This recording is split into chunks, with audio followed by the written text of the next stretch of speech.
Subscribe to our channel by clicking the subscribe button. Click the bell button and enjoy the latest uploads from our channel. Question 7.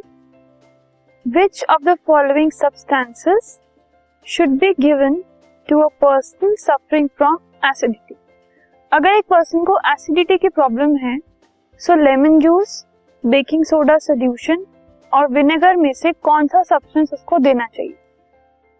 अगर कोई acidity से सफर कर रहा है तो उसका मतलब क्या है? उसकी बॉडी में एक्सेसिव एसिड की फॉर्मेशन हो रही है. जो HCl है वो हमारी बॉडी में सिक्रीट होता रहता है, लेकिन ओवर ईटिंग की वजह से, इंडाइजेशन की वजह से उसकी सिक्रीशन कभी कभी बढ़ जाती है. उसकी वजह से एसिडिटी की प्रॉब्लम हो जाती है. उस एक्स्ट्रा एसिड को, एक्सेस एसिड को जो बन रहा है उसको न्यूट्रलाइज करना पड़ेगा.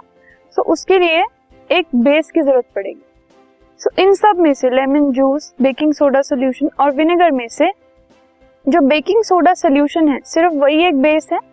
इसीलिए सिर्फ उसी को यूज किया जाएगा for the person who is suffering from acidity.